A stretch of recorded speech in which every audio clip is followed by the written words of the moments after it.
No. Wear whatever shirt feels most comfortable. Wear your audio shirt. Well, you can describe it, and I can describe your shirt as a Beach Boys style shirt. Well, I'll take that. Yeah, well, it is really. It's a classic Brian Wilson, circa 64.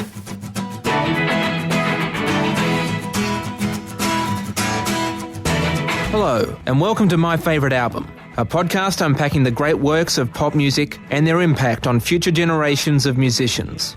My name is Jeremy Dillon. For the past 7 years, I've worked in the Australian music industry as a marketing and social media manager and as part of the team at Concert Promoters and Managers Entertainment Edge. I'm also the director of the music documentary film Jim Lauderdale, The King of Broken Hearts. Each episode I'll be chatting with a different guest about their favourite album of all time. We'll discuss their history with the album, dissect the songs, and talk about how their love for the album has influenced their own work.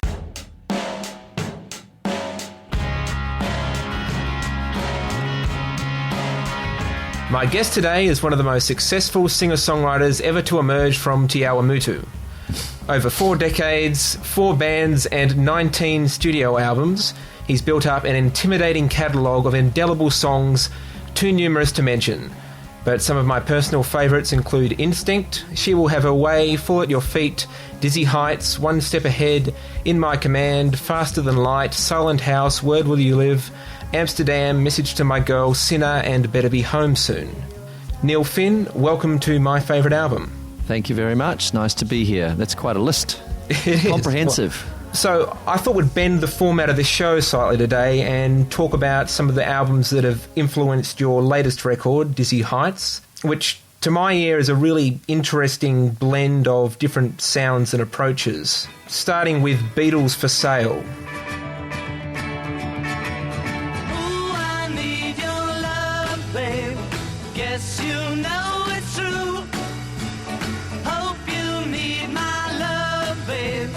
Just like I need you. Hold me, love me, hold me, love me. I ain't got nothing but love, babe. 8 days a week. You would have been a toddler when this record came out, so did you discover it when it first came out, or was this something you came to a little bit later? I think I was probably aware of it when it first came out. It would have been, 63, 64, around then? As small as I was, the Beatles were invading the world, and no less so in Te Awamutu. My sister and Tim as well, both a little older than me, both enraptured by that phenomenon. That record was just on all the time. We only had about 4 records or something at that stage that I can remember anyway. It was Beatles for Sale. We had the single of Get Off My Cloud by the Rolling Stones.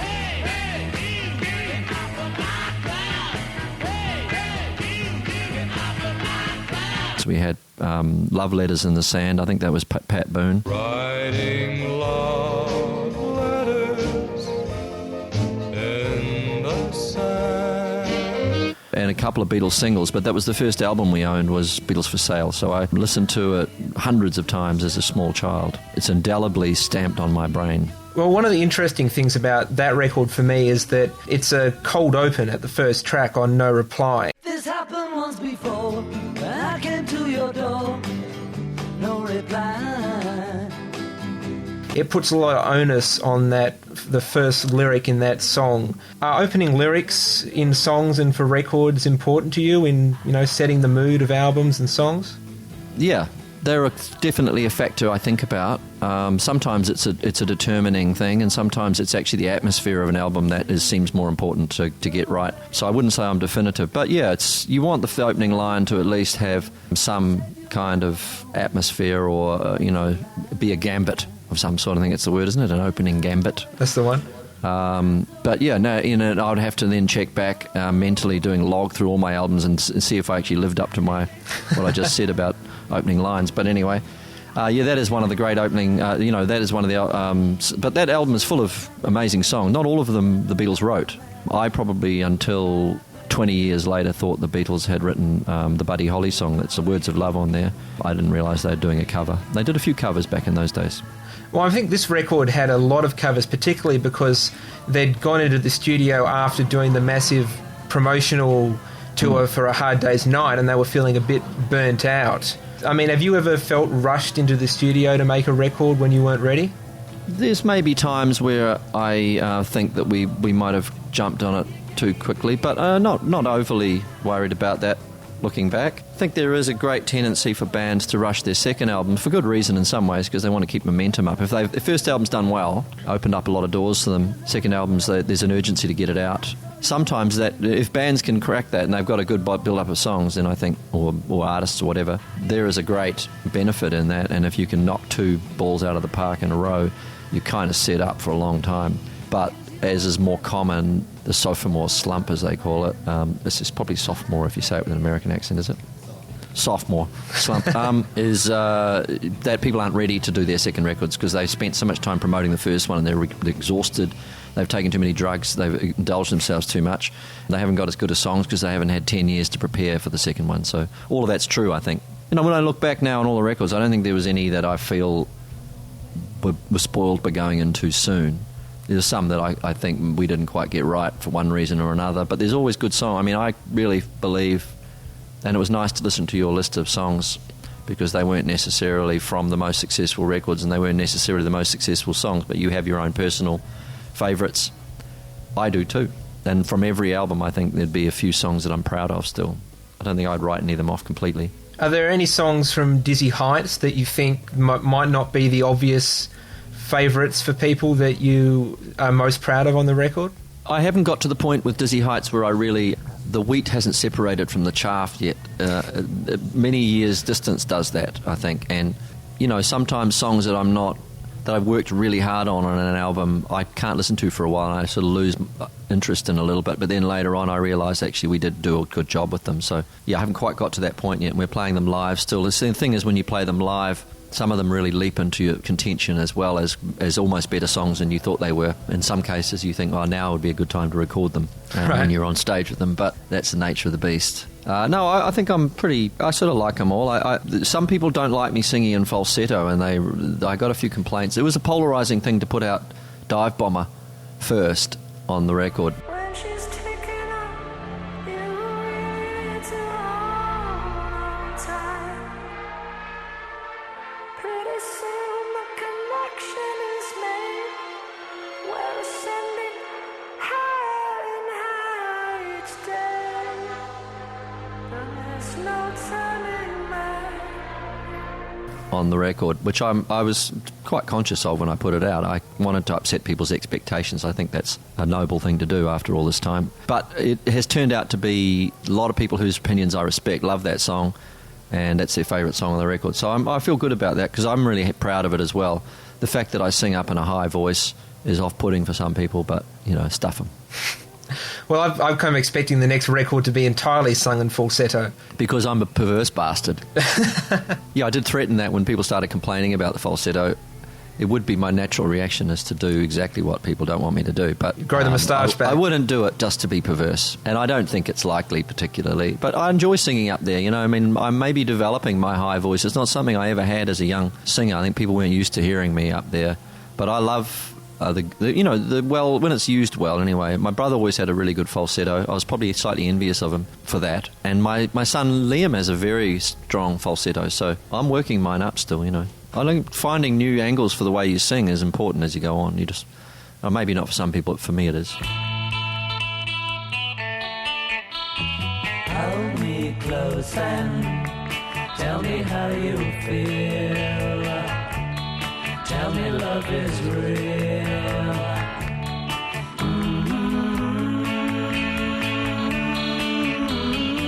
You're talking about a minute ago that Words of Love on Beatles for Sale, you didn't realise for a long time that it wasn't a Lennon-McCartney song. You closed the shows on the tour you did with Paul Kelly last year with that song, a version the two of you did together. I mean, whose idea was it to do that? I think it was mine, actually. I think we were discussing what would be appropriate, and I remembered that we had sung that years ago at some benefit in Melbourne. I think Paul showed it to me, showed me how to play it. I hadn't played it, even though I knew it well. And then I just thought of it, and it seemed like it was appropriate to do somebody else's song as a last song, rather than neither of us could bear to have the other have the last word. So, and most of the songs we write are love songs, if not all, one way or another. So we thought it was appropriate. Hold me close and tell me how you feel. Tell me love is real.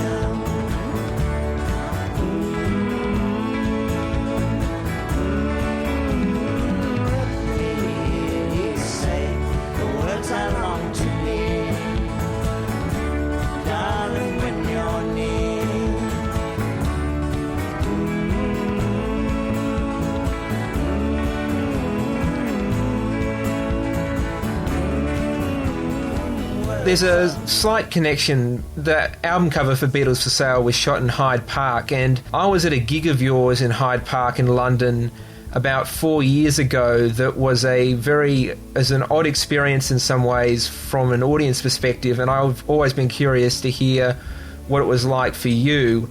It was a festival called Hard Rock Calling, and some genius decided it was a great idea to run the England versus Germany football match on the screens either side of stage during your set. Yeah, it was just one of those freak accidents of timing, and can't help but feel us as colonials were deliberately put on that spot, because anyone, English or whatever, would have had the wisdom to know that was not a good spot to be in. However, we were quite happy to have it, but it was a very strange experience because, as you say, there were screens just behind the mixing console, had screens sideways showing the game, which turned out badly for the English supporters, unfortunately. Was getting worse and worse as we kept playing. So we had this, you're curious, we had a really good crowd, considering several thousand people really digging the show, and then behind them a whole lot of people facing sideways that we could see, which was odd enough anyway. And used collectively click groans coming up every now and again, and then we were aware, because we were getting word from side of stage, that the thing was looking worse and worse for them, and then I was left. I'm trying to ignore it, but eventually going, okay, what song? Oh, how am I going to? What am I going to sing that's going to be right for this occasion? Don't Dream It's Over, you know. I think we actually ended up doing an ad hoc cover of Road to Nowhere, and dedicated to the English soccer fans, and I think they quite liked that, actually. But by the time we'd finished our set, the game was over, and actually a lot of the people just tuned in and kind of... English people are very stoic about defeat now, even though they get really upset about it at the time. They're used to it. You know, we'll provide entertainment for any special occasion, whether it be defeat, victory, weddings, death, whatever. Just let me hear some of that rock and roll music. Any old way you choose it. It's got a backbeat, you can't lose it. Any old time you use it. Gotta be rock roll music. If you wanna dance with me. If you wanna dance with me. One of the important qualities of Beatles for Sale is the exuberance of the record. And songs like the version of Rock and Roll Music, there's a real energy and a momentum to those. And I'm thinking of songs in Dizzy Heights like Pony Ride or Better Than TV. And I'm wondering, when you're putting a record together, are you thinking about, I need to have a balance of tempos and balance of songs here so that this will work in a live setting? So it has that kind of energy?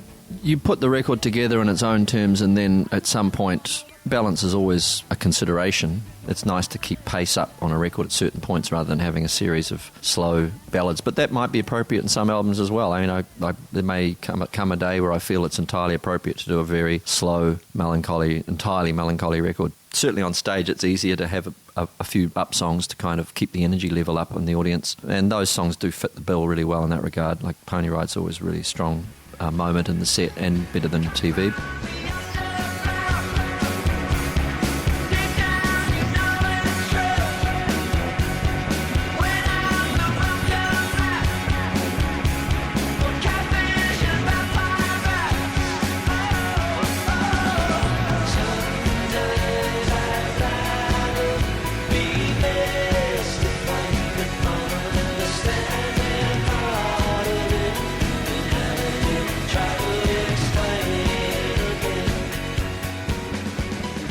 But yeah, I think I've had a medium tempo affliction in some ways. I don't think it's a terrible affliction, but medium tempo is easier for me to write than an up tempo. Ballads are not so hard either, but up tempo songs are hardest to write because it's easy to make them just rock for the rock's sake, and they're not as good as songs. And I've had a few of those really when I think back, but they're handy for when you're going out live. You know they're going to work well for you to have a few up songs up your sleeve, you know. So, but sometimes you can make a song which actually starts its life out as a very slow song into a really rocked out thing.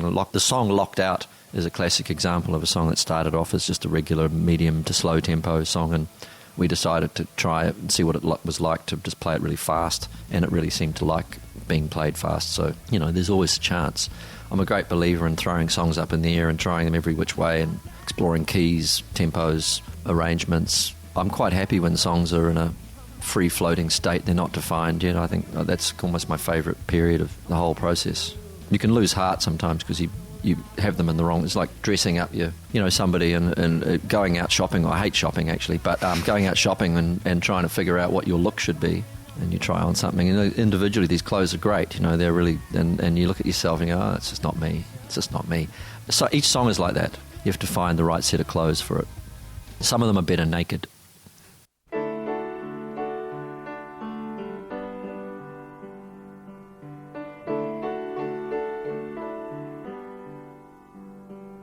Well, I dreamed I saw the knights in armor come and saying something about a queen. There were peasants singing and drummers drumming, and the archers split the tree. After the Gold Rush, moving forward a few years in time, was Neil Young the first famous Neil you were aware of? Yeah, I was going to say Neil Armstrong, but he came after. I knew Neil Young before Neil Armstrong, I think. Maybe around the same time, actually. But, yeah, Neil. Yeah, it's a shame that there is a really famous Neil out there, isn't there, already? It's much handier if you've got a name like Mick or Keith, or you can be the, Paul, John, George. Ringo. There's not likely to be another Ringo. But there's going to be a few Neils out there. There's a few other Neils as well. There's, Neil Hannon and Neil Tennant from Pet Shop Boys. There's quite a few Neils. We thought of actually doing a Christmas record as the three Neils. The first, Neil Hannon and I discussed the idea at some point. We haven't drawn Neil Tennant into the idea yet, but yeah, I love Neil Young, so I'm happy that my namesake is so great.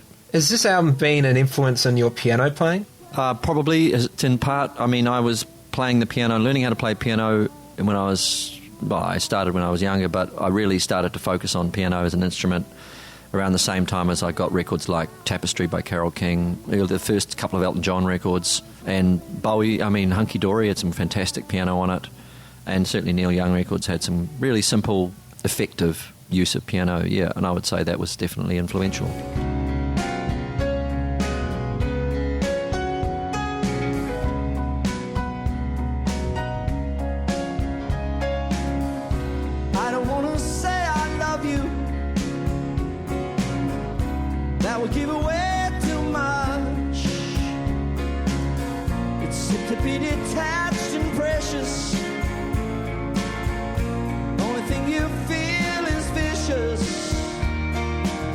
There's that, we were talking earlier about falsetto, but there's a push into the upper register and the high voice that Neil Young uses across a lot of his songs, and I can hear on some of the Dizzy Heights stuff, like Impressions, the track that opens the record, you're sitting up in your register and a lot of that. And is there an effect that you're going for particularly with that? I like singing up in that register, and I love the way that certain singers... there is... Somebody pointed out to me that Dave Fridman who produced Dizzy Heights, has worked with a number of bands that have those kind of vocalists, those high, plaintive, Neil Young-esque style voices, whether it be Flaming Lips or Mercury Rev. They've got an element of that yearning, high-pitched voice, and I... I like it. I don't always use that sort of voice that I've got, but I quite like being on the top of my range like that. Sometimes in that range, just between falsetto and full voice, there's a certain quality that you can get that's very, very plaintive and, has a lot of yearning attached to it. So that wasn't why I chose to work with Dave, so I could get that style of voice singing going, but it is true to some extent he's made a lot of records with those kind of vocalists for some reason. Helium vocalists. Yes. Or Youngian. Youngian, yeah. When you're writing a song, are you writing it for a particular vocal style, or do you find yourself, experimenting with different approaches to the vocal when you get into the studio with it? I'm actually really writing and recording from the get-go these days, and therefore the way I'm singing it is already forming itself. But I'll sing any song I write as many times as it takes to feel like I've really got the best out of it. Occasionally I'll go past the point where it sounded best and then hopefully be wise enough to recognise that and go back again. But I just believe that if, and I've said this to a few people when they're losing interest in continuing to sing something, and they go, oh, God, I sang it 10 times now, that'll do, won't it? Or can't we make something, can we chop something up from that? I go, well, if it works out and this song is, people like it, you're going to end up singing it hundreds of times. So what's a few more now? You know, like, what's the big deal? Like, that's what you do. You might as well explore it. Because the thing is that your voice warms up, A. B, you find emotional nuance in it that you didn't know was there. And C, you don't want to be, as you often are anyway, you don't want to be 6 months into a world tour and be going, God, I really know how to sing this song now. You know, you don't want to have a great revelation of that. You want to be able to see if you can get to that point while you're recording it, if possible. So I think the Stones famously realised after they'd been touring the record for a year that they recorded It's Only Rock and Roll in the wrong key, and it was too late to go back and change it after that. Well, it's easy to do. You know, what I'm saying, what I'm suggesting and advocating is a little bit methodical and slightly not rock and roll to some people's minds, probably. You know, and I believe in the great moment of inspiration too, and leaving things alone if you get something that's truly. And there's a great moment just when you're just starting to know something or learn something where you get really good ideas. And sometimes if you can capture that, it is the best moment of all. But if you don't get that, it gets worse before it gets better. And I think you've just got to push on through to the other side because it gets better eventually. When you were young and on your own, how did it feel to be alone? I was always thinking of games that I was playing, trying to make the best of my time, but only love can break your heart. Try to be sure right from the start. Now, Neil Young gets quite sentimental at times, and in a way, somehow he avoids any of the sensation of it being cheesy while being really directly sentimental.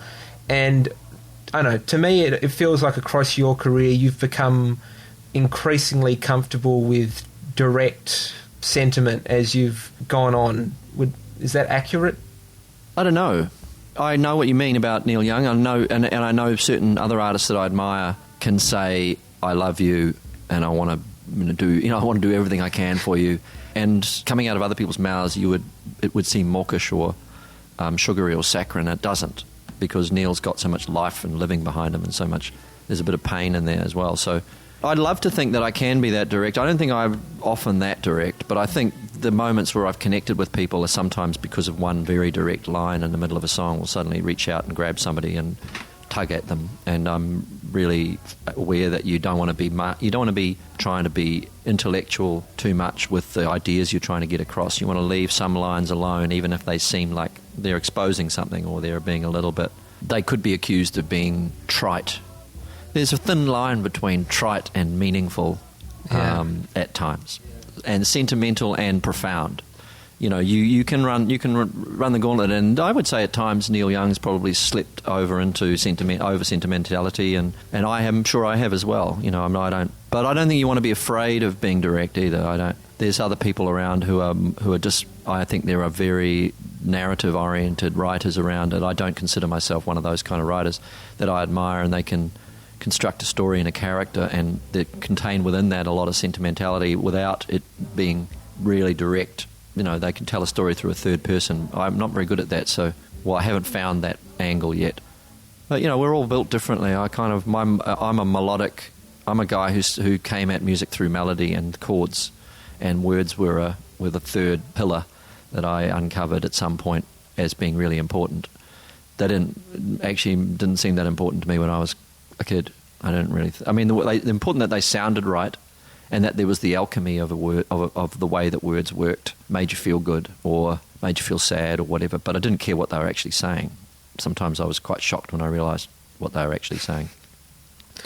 But obviously as you go on, if you want to continue on and you want your work to be improving, then you want to get your words better as well. So I've worked hard on my words. Your first song was a co-write, wasn't it, where the words already existed before you picked it up, with Donovan? The first time I tried to write a melody around words was, there was some words on the back of a Donovan record which we had, and I wrote a tune to it, which I don't think I've ever... I wonder if I have played it on stage. I probably have somewhere.